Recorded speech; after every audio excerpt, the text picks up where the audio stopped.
Precisamos começar do começo. Contarei toda a minha relação com a Konami, a empresa por trás do Yu-Gi-Oh! E consequentemente de todos os produtos vinculados ao jogo, incluindo o Yu-Gi-Oh! Duel Links, até chegar ao meu banimento. Passando por todas as parcerias feitas e polêmicas. Peço para que assista até o final e preste bastante atenção no que contarei a seguir. Há muita hipocrisia por parte da Konami na sua relação com os criadores de conteúdo latinos e eventos na nossa região. Em 2018, na época do lançamento do mundo 5Gs no Duel Links, eles começaram a enviar para os criadores de conteúdo do jogo ao redor do mundo um kit com itens do Duel Links em comemoração a esse lançamento. Esse foi o meu primeiro contato diretamente com a Konami. Após isso, meses antes do Mundial de 2019, eles entraram em contato comigo me convidando para o Mundial em agosto. Nesse ano eles haviam convidado vários criadores de conteúdo do mundo todo e pagaram a viagem e a hospedagem de muitos deles. Eles me convidaram, mas acabaram não me respondendo mais, apenas me iludiram. Inclusive eles me pediram desculpas por isso recentemente, admitindo que foi um erro do funcionário na época me ignorar depois de me convidar. Já não começamos a nossa relação tão bem assim.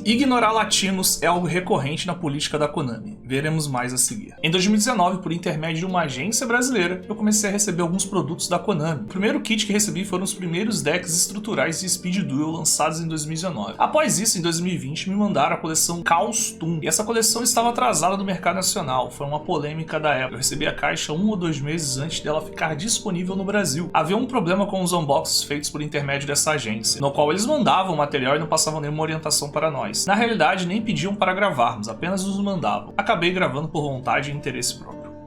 Em 2021, a Devir substitui essa empresa e assume essa função de me convidar para os unboxings de coleções do Yu-Gi-Oh! TCG. Com isso, as coleções passaram a chegar na minha mão às vezes um mês antes do lançamento oficial. E eu participava junto de outros criadores de conteúdo internacionais do lançamento oficial das coleções pela Konami. O primeiro brasileiro a participar de lançamentos do TCG a nível global. Estava muito orgulhoso dessa nossa conquista. Estávamos dando luz ao mercado nacional. Aproveitei o momento para indicar outros criadores de conteúdo brasileiro para eles, visando fortalecer e valorizar ainda mais as coisas por aqui. Temos muita gente boa produzindo conteúdo e sendo pouco valorizado. Com isso, alguns começaram a participar de alguns projetos da Konami a partir da minha indicação. Porém, somente eu recebi a caixa para gravar. Os demais apenas gravavam apresentações, estratégias e arquétipos novos que viriam na coleção. Mas no final de 2021 aconteceram dois erros, um erro de comunicação e outro de exagero pela minha parte. Vamos ao primeiro, de comunicação. Ao receber o deck estrutural de Cyber Dragon, Golpe Cibernético, eu pedi autorização para postar nos stories do Instagram que recebi o produto para preparar o meu público para esse conteúdo que estava para ser gravado. Eu já tinha feito isso outras vezes com outras coleções que havia recebido da Konami anteriormente. E até então não tinha acontecido nenhum problema. Porém, eu não podia mostrar o verso da embalagem onde se encontrava a lista de cards disponíveis no deck estrutural. E isso não me foi informado. Basicamente, eu vazei a nível global o conteúdo dessa coleção 2 ou 3 dias antes da divulgação oficial. Criadores de conteúdo do mundo todo fizeram vídeos, sites postaram, enfim, a merda aconteceu.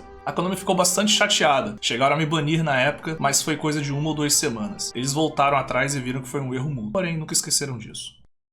O meu banimento nessa época não aconteceu também por interesse da própria Konami, pois no final de outubro haveria um evento de Yu-Gi-Oh! Duel Links, o Remote Duel Invitation, um torneio organizado pela Konami com a participação de criadores de conteúdo de todo o mundo relacionados à franquia. E me desconvidar após me anunciar geraria alguma polêmica para eles. Acabei me consagrando campeão invicto desse torneio, vencendo nomes consagrados do cenário internacional. Só que durante a final, enquanto transmitiam a minha webcam ao vivo para todos, no calor da vitória, comemorando a conquista, com o bom brasileiro que sou, comemorei calorosamente usando alguns palavrões. Eles ficaram bastante chateados novamente. Assumo meu erro, não deveria comemorar daquele jeito, mas enfim, havia acabado de vencer o torneio de maneira expressiva e estava em êxtase. Não foi muito diferente de um jogador de futebol comemorando um gol importante, por exemplo. A partir desses dois casos, já em 2022, eu começo a deixar de ser convidado para os unboxings da Konami, mas ainda era convidado para eventos e outras campanhas pontuais. Afinal, eles sabem e reconhecem o meu tamanho e influência no cenário brasileiro. Não dá para ignorar. Porém, isso ainda me chateava. Eu ajudei a construir esse caminho no Brasil e outras pessoas estavam fazendo os unboxings para a Konami, me substituindo. Minha intenção sempre foi que o máximo possível de pessoas participasse. Afinal, eu os indiquei anteriormente. Mas definitivamente, ficar de fora de algo que eu ajudei a construir me entristecia. De acordo com eles mesmos, meus vídeos representam metade do alcance de Yu-Gi-Oh! Na América Latina. Somando todos os outros, temos a outra metade. Então, nesse começo de 2023, eu decidi tentar novamente retornar aos unboxings da Konami. Mandei uma mensagem mais uma vez pedindo desculpa sobre os ocorridos em 2021 2021 e mostrei que meus números de views no YouTube de unboxing de coleções TCG eram os maiores do mercado brasileiro. Por exemplo, o último vídeo de lançamento patrocinado pela Konami no Brasil tinha quase 1/3 das views do meu unboxing postado semanas depois. Mesmo com exclusividade, o alcance não era tão expressivo quanto o meu. Eles reconsideraram a decisão e voltaram a me colocar para participar dos unboxings, mas não substituem ninguém, e sim mandando mais caixas para o Brasil. Inclusive frisei isso na minha mensagem para eles. Não quero ocupar o espaço que ninguém conquistou, só quero participar novamente dos unboxings juntos de outros criadores. Inclusive essa foi a decisão deles, a partir da coleção Maze of Memories seriam 2 ou 3 criadores de conteúdos brasileiros fazendo o unboxing oficial da Konami. Porém meu unboxing da Maze of Memories não foi aprovado, e a história é essa. Fala, duelistas! Tudo bem com vocês? Aqui é o Renan para mais um vídeo, meus amigos, de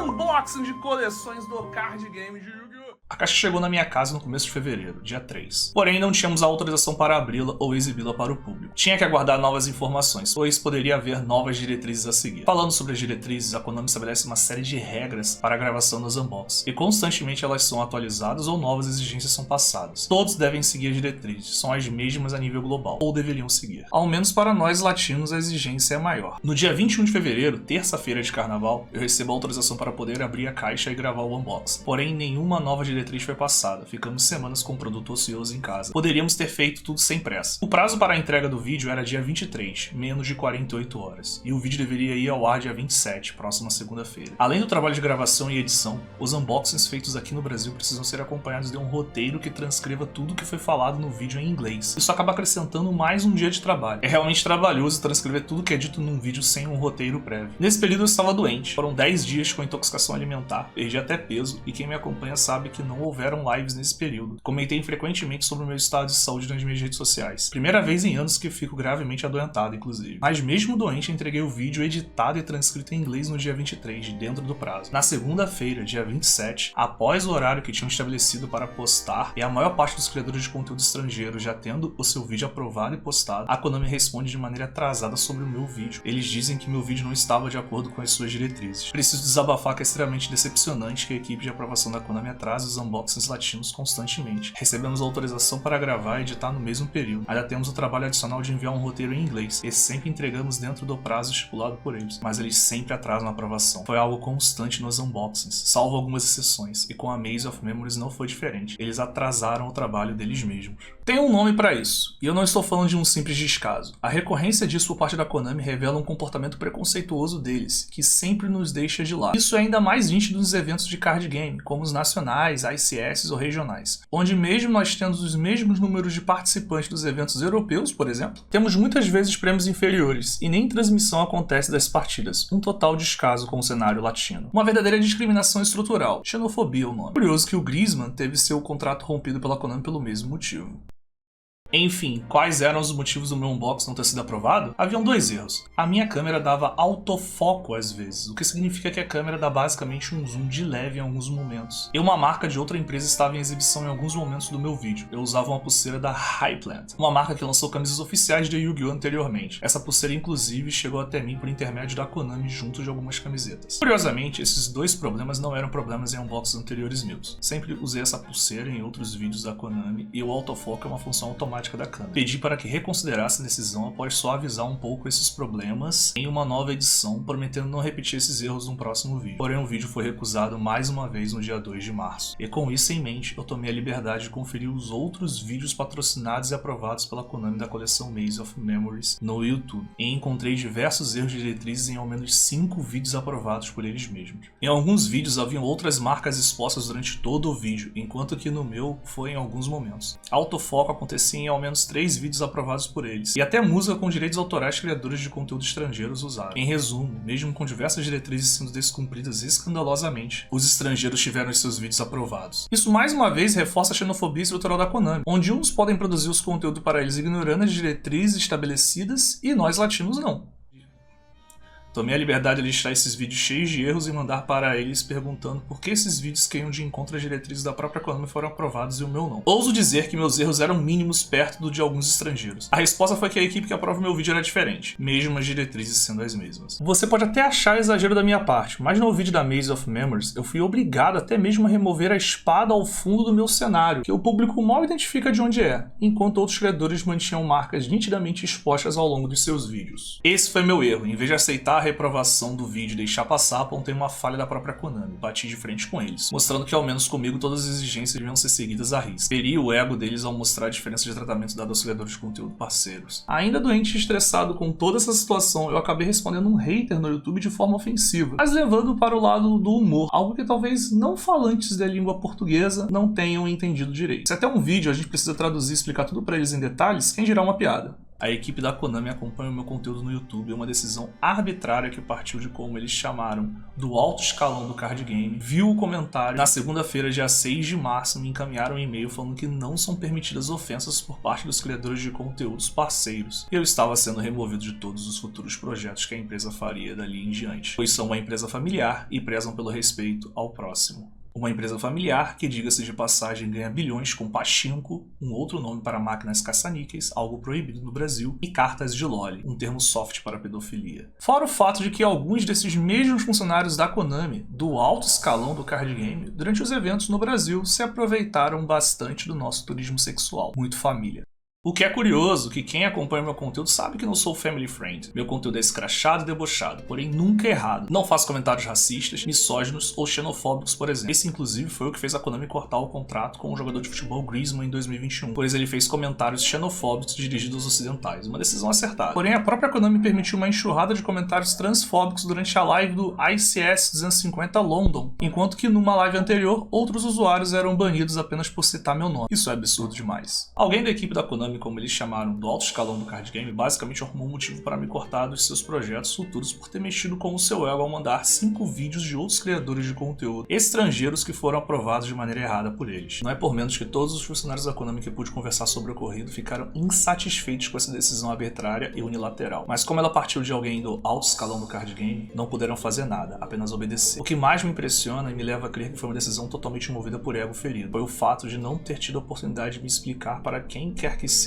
que tenha tomado essa decisão. Eu mandei e-mails, mensagens e fora toda a movimentação da comunidade nas redes sociais, mas não me responderam mais. Nunca tratei nenhum fã mal, mas hater a gente tem que dar uma zoada às vezes, pois hater de criador de conteúdo de card game é possivelmente o nível mais baixo que se pode alcançar numa escala de ser humano inútil nessa vida. Inclusive, já processei e venci na justiça 2 vezes, e não tenho nada contra abrir outros processos contra haters. É dinheiro fácil. E garanto a vocês, se a Konami for banir todo criador de conteúdo que ofende haters, não sobrará nenhum. Claro, se as regras se aplicarem para todos os outros também, e não exclusivamente para mim, como foi o caso do unboxing da Maze of Memories. Se não fosse por esse comentário em específico, seria por outro motivo, eu garanto. Até onde eu sei, já estou sendo substituído no Brasil por outros criadores de conteúdo dos unboxings e outros futuros projetos. Desejo boa sorte e paciência a todos. Eu iria participar de um projeto com eles agora no dia 20 de março, uma gravação, mas não aconteceu, e finalmente eles iriam pagar para trabalhar para eles, pois até então os vídeos de unboxing não podem nem ser monetizados no YouTube. As histórias dizem que foi porque alguém da equipe deles viu um ad de Magic Arena do próprio YouTube durante um vídeo patrocinado pela Konami. Além disso, em agosto, estávamos conversando para participar do Mundial de Yu-Gi-Oh! No Japão. Eu iria cobrir todo o evento para os brasileiros, e sei o quão importante seria para nós. Alguém da comunidade Yu-Gi-Oh! Fazendo conteúdo diretamente de lá seria algo incrível e recompensador para nós brasileiros, mas infelizmente não vai rolar, principalmente por neste vídeo eu ter revelado tudo o que aconteceu. Eu agradeço demais a todos que confiaram em mim e foram nas redes sociais da Konami pedir para que eles revissem toda a situação comigo, mesmo sem saber esses detalhes. Mas depois da live do Master Duel Invitational, do dia 10 de março, onde eles começaram a banir e mutar quem citasse o meu nome no chat, porém semanas depois toleraram comentários transfóbicos durante a transmissão do ICS 250 London, eu vi que era algo pessoal. Eles estão nem aí para essas coisas. Realmente alguém lá dentro tem um problema pessoal comigo. Descartaram todo o meu trabalho de anos por uma simples questão de ego ferido de alguém que não soube reconhecer que errou, fora toda essa estrutura preconceituosa que a empresa estabelece. E hoje em dia vejo que a equipe que cuida dessas relações da Konami com os criadores de conteúdo fica na mercê dessa situação, não merece todo o meu esforço e trabalho dedicado a um produto deles, que é o Yu-Gi-Oh! Lembre-se que até o Hideo Kojima teve problemas com a Konami, optando por abandonar todos os seus projetos e recomeçar do zero do que ter que se desgastar com a empresa. Eu o entendo perfeitamente. A demora em trazer esse vídeo foi para evitar estresse. Chega numa fase da nossa vida que a gente, mesmo na razão, preferimos ter paz. E eu sei que hoje será um dia difícil para mim, pois certamente muitos haters se comportarão comportarão como hienas e se utilizarão desse vídeo para deturpar informações e me caluniar. Comportamento típico de gente medíocre. Então peço ajuda e apoio de vocês na repercussão desse vídeo. Não caia nas deturpações que virão a seguir, somos muito melhores do que isso, e esse comportamento tóxico que virá diz muito mais sobre as frustrações dessas pessoas do que os ataques que vou sofrer. A ideia de trazer esse vídeo não é que a Konami reveja meu banimento, mas sim que a comunidade saiba do que acontece nos bastidores. Recentemente, um funcionário da própria Konami Digital, a que cuida do Duel Links e Master Duel, tentou matar o chefe, uma atitude reprovável. Mas tente imaginar o ambiente tóxico dentro dessa empresa que permite esse tipo de coisa se desenvolver até chegar a esse ponto. É realmente um problema estrutural em diversos níveis. Eu amo Yu-Gi-Oh!, mas a Konami me fez o amar menos. Portanto, digo aqui que ainda farei alguns vídeos de Yu-Gi-Oh!, principalmente do Duel Links, pelo menos para fechar os 2.000 vídeos dedicados ao jogo. Não pela Konami, mas por vocês, meu público que nunca me abandonou. Porém, talvez eu procure me reinventar mais uma vez nessa vida. Não posso ficar preso a uma empresa que trata as pessoas dessa forma preconceituosa. Enquanto a Konami não mudar quem toma essas atitudes arbitrárias e toda essa estrutura xenofóbica, seja com os criadores de conteúdo latino ou os eventos TCG por aqui, eu escolho mudar e evoluir.